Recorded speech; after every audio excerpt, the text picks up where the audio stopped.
Hello students, Vande Mataram.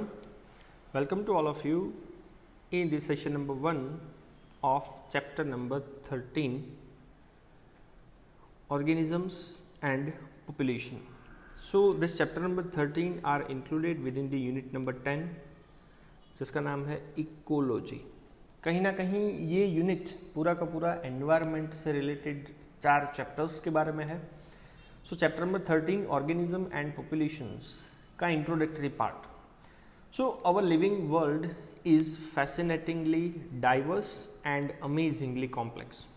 Living world जो है they are attractively and amazingly complex है पूरा। So we can try to understand its complexity by investing the process at various levels of biological organisation. So उसकी complexity समझने के लिए हम लोग क्या करते हैं, बायोलॉजिकल ऑर्गेनाइजेशंस की जो वेरियस लेवल है उनकी प्रोसेस को इन्वेस्टिगेट करते हैं। अब आपको पूरा का पूरा चार्ट मैंने पहले अलग अलग सेशन के अंदर बता दिया हुआ है कि macromolecules, cells, tissues, organ, individual organisms, populations, community, ecosystem, last में आता है बायोम्स। तो ये जितने भी नाम है बायोलॉजिकल ऑर्गेनाइजेशंस के वेरियस टाइप्स ऑफ लेवल्स हैं और वहाँ पे होने वाली प्रोसेस का इन्वेस्टिगेशन कर रहे हैं हम लोग, ताकि हमें पूरे वर्ल्ड की जो कॉम्प्लेक्सिटी है वो समझ में आ सके। Now at any level of biological organization we can ask 2 types of questions. कोई भी लेवल ऑफ बायोलॉजिकल ऑर्गेनाइजेशंस की आप बात करो, जो 15 से 17 लेवल है उसमें कोई भी लेवल उठा करके आप ले लो तो आप 2 क्वेश्चंस ऑलवेज पूछ सकते हो। पहला है when we hear, first question, when we hear the bulbul singing early morning in the garden, कि अर्ली मॉर्निंग में जब बुलबुल को सिंगिंग करते हुए आप देखते हो तो पहला क्वेश्चन आप पूछ सकते हो कि how does the bird song सिंग, किस तरह से वो गुनगुना सकता है। और दूसरा क्वेश्चन होता है व्हाई डज द बर्ड सिंग, क्यों वो गुनगुना रहा है। पहला क्वेश्चन है किस तरह से और दूसरा क्वेश्चन है क्यों। सो फर्स्ट क्वेश्चन जो था how type question seek the mechanism behind the process. How किस तरह से, तो शायद वो प्रोसेस के पीछे जो मैकेनिज्म रिस्पॉन्सिबल है ये उसका आंसर हो सकता है। And second why type question seek give the significance of process. तो हाउ के लिए उसके पीछे क्या मैकेनिज्म रिस्पॉन्सिबल है एंड वाई के लिए उसकी प्रोसेस या तो वो पर्टिकुलर मैकेनिज्म का इंपॉर्टेंस क्या है। So first question in our example, तो फर्स्ट क्वेश्चन का आंसर क्या है, the answer might be in terms of operation of voice box, larynx। तो वॉइस बॉक्स के अंदर होने वाले मैकेनिज्म्स की वजह से and the vibrating bone in the bird, तो बर्ड के अंदर vibrating Bon and voice box लैरिंग्स। अब आपको पता है वोकल कोड, जो वोकल कोड के पास वाइब्रेशन की कैपेसिटी है, सो बर्ड के अंदर ये वाइब्रेटिंग बॉन और वॉइस बॉक्स की वजह से वो गुनगुना सकता है। एंड सेकेंड क्वेश्चन का आंसर है वो क्यों गुनगुनाता है। So second question the answer में lie in the birds need to communicate with its mate during breeding season, mate reproductive partner. So second question का आंसर ये है in the birds need, birds की जरूरत के लिए to communicate with its reproductive partner during breeding season. So when you observe a nature around you within a scientific frame of mind, you will certainly come up with many interesting question of both type. जब भी हम लोग nature को देखते हैं तो कितनी सारी ऐसी प्रोसेस है जो प्रोसेस के अंदर हमें दोनों टाइप के क्वेश्चंस अराइज होते हैं। जैसे कि कुछ क्वेश्चंस आपको दिए हुए हैं। Question number 1, why are night blooming flowers are generally white, कि रात में ग्रो होने वाले, रात में खिलने वाले फ्लावर्स के कलर वाइट क्यों होते हैं। तो उसके पीछे का रीज़न पहला ये है कि नाइट फ्लाइंग या तो नाइट में उड़ने वाले जो भी पोलिनेटर्स होते हैं जैसे कि bats and mock and night blooming plants, दोनों के बीच में सिम्बायोटिक एसोसिएशन होता है। सो वो फ्लावर के पेटल का कलर पैल होता है। पैल का मतलब एकदम light colour. They are glow in moonlight which making them easier to find in dark by pollinators. तो पोलिनेटर्स को ईजिली वो मिल सके, इसीलिए वो फ्लावर का कलर वाइट होता है। Number 2, how does the be know which flower has a nectar. कौन से फ्लावर के पास नेक्टर है उसे कैसा पता चलेगा? तो बी सेंस अ फ्लावर्स इलेक्ट्रिकल चार्ज। फ्लावर का इलेक्ट्रिकल चार्ज वो सेंस कर सकता है। दूसरा, फ्लावर के पेटल्स का कलर, उसके नेक्टर का स्मेल, ये सब के ऊपर से वो आइडेंटिफाई कर सकता है कि मे बी कौन से फ्लावर के पास नेक्टर होगा। Question number 3, why does cactus have so many thorns. तो कैक्टस आप लोगों को पता है एरिड एरिया, ड्राई डेजर्ट वाले एरिया के अंदर रहता है। सो 2 पर्पस है उसका, एक तो प्रोटेक्शन के लिए और दूसरा prevent the loss of water. इसलिए उनकी लीफ का कन्वर्जन किस में हो जाता है? थॉर्न्स के अंदर। Question number 4, how does the chick organise her on mother. कि भाई जो बेबी चिक है वो अपने खुद के मदर को कैसे आइडेंटिफाई करता है? सो उसके लिए पॉइंट है बाय इम्प्रिंटिंग। इम्प्रिंटिंग के अंदर बहुत सारा आइडेंटिफिकेशन आता है विच इन्वॉल्व द विजन, देख करके, हियरिंग, उसकी आवाज़ सुन करके, ऑल्फेक्शन, सेंस ऑफ स्मेल, उसकी स्मेल को आइडेंटिफाई करके और उसको टच करके, और वी कैन से दैट उसकी जो भी फिंगर्स, लेग्स के जो भी फिंगर्स होते हैं उनकी जो डिज़ाइन है वो भी इसके अंदर इन्वॉल्व कर सकते हैं। So you have already learn in the previous classes that ecology है क्या। सो इकोलॉजी का अगर डेफिनेशन आप देखो, is a subject which studies the interaction किसके बीच में, among the organisms and between the organism and its physical environment, abiotic environment. So ecology एक ऐसी ब्रांच है जो ऑर्गेनिज्म के अंदर होने वाला इंटरेक्शंस के बारे में स्टडी करता है, और दूसरा between the organisms and its physical, और we can say that its abiotic factor. So ecology is derive from a 2 Greek word oikos and logos. तो ओइकोस का एक सिंपल मतलब होता है होम, हैबिटेशन, और we can say that a place to live in, ऐसी जगह जहाँ पे ऑर्गेनिज्म अपने आप को सर्वाइव करता हो, एंड लोगोस का मतलब स्टडी। सो इकोलॉजी मतलब study of organisms where they live. Organism की स्टडी करना जहाँ पे वो रहता है उसको बोला जाता है इकोलॉजी। सो सबसे पहले ये वर्ड इकोलॉजी डिफाइन किया था बाय अ साइंटिस्ट जिसका नाम है ओडम इन 1969। ओके, नाउ इकोलॉजी को बेसिकली हमें अलग अलग 4 लेवल्स जो बायोलॉजिकल ऑर्गेनाइजेशंस के हैं उसमें हमें डिस्कस करना है। सो ecology is basically concern discuss with the 4 levels of biological organisations. कि इकोलॉजी का रोल ऑर्गेनिज्म के लिए क्या है, पॉपुलेशन के लिए क्या है, कम्युनिटी के लिए क्या है, एंड चौथा बायोम्स के लिए क्या है। सो फर्स्ट ऑफ ऑल आप लोगों को मैं पॉपुलेशन और कम्युनिटी के बीच का डिफरेंस बता देता हूँ। तो ये है पॉपुलेशन का डेफिनेशन विथ डायग्राम, और ये है community.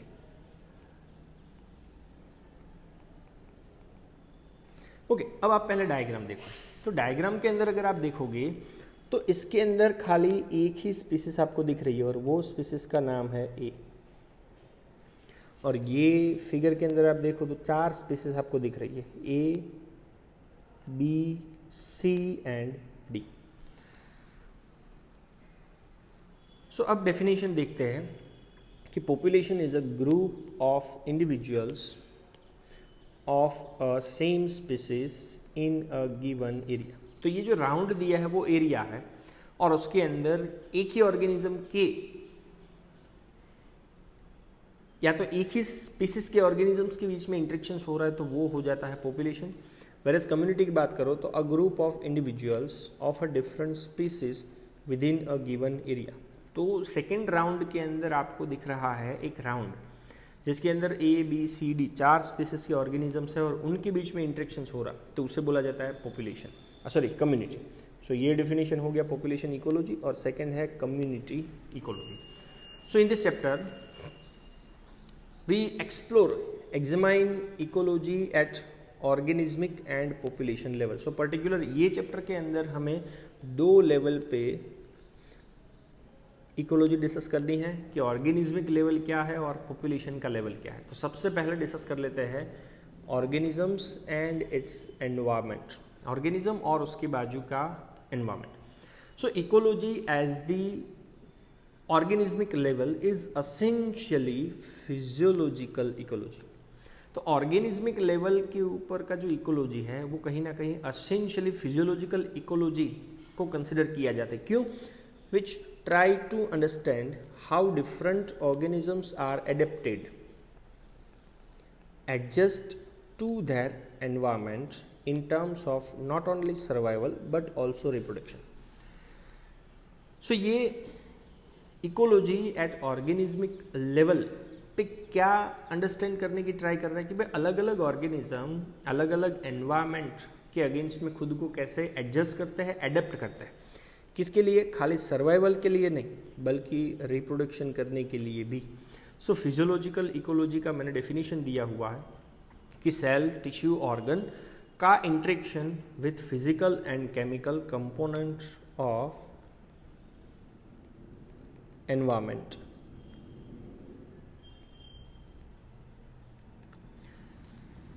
Okay, now you may learn in earlier classes how the rotation of our planet, मतलब अर्थ अराउंड द सन। अब आपको पता है सन के अराउंड में हमारा जो प्लेनेट है अर्थ वो किस तरह से रोटेट करता है, and the tilt of its axis. अब आपको पता है अर्थ जो है ना वो अपनी एक्सिस पे भी घूमता रहता है और सन के अराउंड में भी घूमता रहता है। सो it cause a annual variation in the intensity, मतलब concentration and duration of temperature resulting in distinct season।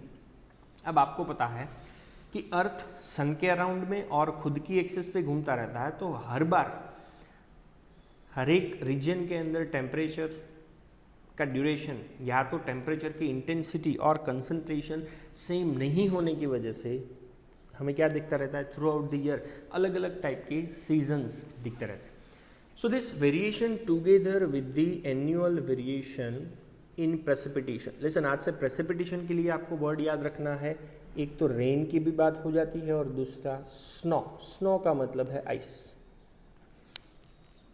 So variation together with the annual variation in precipitation. So precipitation include both the rain and snow, account for the formation of major biomes. जैसे कि desert कोई जगह पे बनता है, कोई जगह पे रेन फॉरेस्ट बनता है, कोई जगह पे टुंड्रा बनता है। तो टुंड्रा, डेजर्ट, रेन फॉरेस्ट का फॉर्मेशन, ऐसे मेजर बायोम्स बनने के पीछे रीज़न क्या होता है? तो annual variation in the precipitation. तो भाई कोई जगह पे ज़्यादा रेन, कोई जगह पे स्नो, कोई जगह पे ज़्यादा टेम्परेचर, तो उसके हिसाब से अलग अलग बायोम्स का फॉर्मेशन होता रहता है। सो टुंड्रा मतलब क्या है? So it is a vast flat tree less Arctic region of Europe, Asia and north America in which the soil is permanently frozen. ऐसा एरिया जहाँ पे सोइल के ऊपर कंटिन्यूसली आइस का फॉर्मेशन होता रहता है। ओके, नेक्स्ट वन रीजनल, अलग अलग रीजन्स पे, and local variation with in each biomes. कोई भी एक बायोम्स ले लो, उसके अंदर अलग अलग रीजन पे और लोकल वेरिएशन की वजह से lead to the formation of wide variety of habitats. तो आपको मेजर बायोम्स दिख रहे हैं of India within the above figure. अब ऊपर वाले डायग्राम के अंदर अगर आप ध्यान से देखोगे तो आपको 6 ऐसे बायोम्स दिख रहे हैं। तो 6 में पहला है tropical forest, temperate forest, grassland, desert, coniferous forest, arctic and alpine tundra. Okay, Y के ऊपर आपको दिख रहा है मीन एन्युअल टेम्परेचर, और we can say that average annual temperature. और एक्स के ऊपर आपको दिख रहा है मीन एनुअल प्रेसिपिटेशन रेन और स्नो के फॉर्म में, या तो एवरेज एनुअल रेन। तो रेन और स्नो और टेम्परेचर को ध्यान में रखते हुए अर्थ की सरफेस के ऊपर दिखने वाले अलग अलग टाइप के बायोम्स हैं। जैसे कि आप देख सकते हो डेजर्ट है, ग्रासलैंड है, ट्रॉपिकल फॉरेस्ट है, टेम्परेट फॉरेस्ट है, कॉनिफेरस मतलब क्रिसमस ट्री है, आर्कटिक एंड एल्पिन टुंड्रा मतलब कोल्ड एंड माउंटेन रीजन। तो कोल्ड एंड माउंटेन रीजन मतलब आपको दिख रहा है 0 से कम टेम्परेचर। तो कहीं ना कहीं टेम्परेचर और प्रेसिपिटेशन को ध्यान में रखते हुए इंडिया के अंदर दिखने वाले अलग अलग बायोम्स। ओके, दूसरा ये कुछ अलग अलग बायोम्स, जैसे कि पहला ट्रॉपिकल रेन फॉरेस्ट, दूसरा डेसिडियस फॉरेस्ट मतलब थोड़ा सा ड्राई फॉरेस्ट, नंबर 3 डेजर्ट है, नंबर 4 सी कोस्ट मतलब कोस्टल रीजन के पास दिखने वाले biomes. Now second thing, on planet Earth we know that कि life exist not just in a few favourable habitats. अभी खाली फेवरेबल हैबिटेट्स के ऊपर ही लाइफ एग्जिस्ट हो ऐसा जरूरी नहीं है, but in extreme and harsh habitat, complex drastic area के अंदर भी लाइफ का हैबिटेशन अर्थ की सरफेस के ऊपर पॉसिबल है। जैसे कि number 1 scorching Rajasthan desert, burning Rajasthan का डेजर्ट जहाँ पे टेम्परेचर बहुत ही ज़्यादा है। Number 2 rain soaked Meghalaya forest, rain के अंदर ही डूबा हुआ फॉरेस्ट मेघालय के अंदर। डीप ओशन ट्रेंचेस, बहुत ही बड़े बड़े पिट्स हो, खड्डे हो, ऐसा ओशन का habitat. Number 4 torrential stream, heavy flow stream का होगा, वहाँ पे भी हैबिटेट होता है। Permafrost polar region, snow laden मतलब परमानेंटली फ्रोजन रहने वाले areas. Next high mountain tops, mountain के ऊपर वाला habitat. Thermal spring, 100 degree Celsius से भी ज़्यादा टेम्परेचर हो ऐसा पोर्शन। स्टिंकिंग कंपोज्ड पिट, जो पिट्स के अंदर से स्ट्रॉन्ग ऑर्डर आते रहती है, ऐसे बहुत सारे नंबर ऑफ हैबिटेट्स अर्थ की सरफेस के ऊपर है और वहाँ पे लाइफ का एग्जिस्टेंस पॉसिबल है। Even our intestine is unique habitat for the 100 of species of the microorganism. जैसे कि इसेरिशिया कोलाई, तो हमारे इंटेस्टाइन के अंदर भी माइक्रो ऑर्गेनिजम्स का हैबिटेशन पॉसिबल है। सो एक्चुअल में एक क्वेश्चन पूछा गया है कि what are the key elements, कौन से ऐसे कंपोनेंट है that lead to so much variation in physical and chemical condition of different habitat। तो कौन से ऐसे की एलिमेंट या तो कंपोनेंट है जिनकी वजह से बहुत सारा वेरिएशन क्रिएट होता है in the physical and chemical condition of different different habitats. तो जनरली वो की एलिमेंट 4 हो सकते हैं, या तो वहाँ का टेम्परेचर, वहाँ का वाटर कंडीशन, वहाँ का लाइट की अवेलेबिलिटी और सोइल का कैरेक्टरिस्टिक्स। सो ये चारों मिलजुल के कहीं ना कहीं फिजिकल और केमिकल एनवायरनमेंट को अलग अलग एरियाज के अंदर अलग अलग क्रिएट करते रहते हैं। Now we must remember that physico chemical मतलब एबायोटिक, जो चारों आपको मैंने ऊपर बताया। So not only physico chemical component characterise the habitat of organism completely.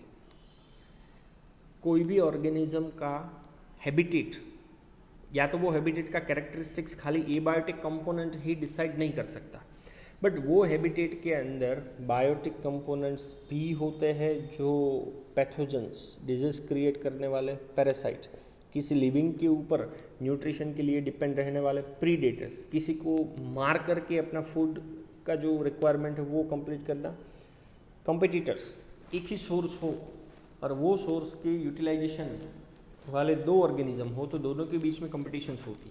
So pathogens, parasites, predators and competitors of the organisms with which they interact the constantly.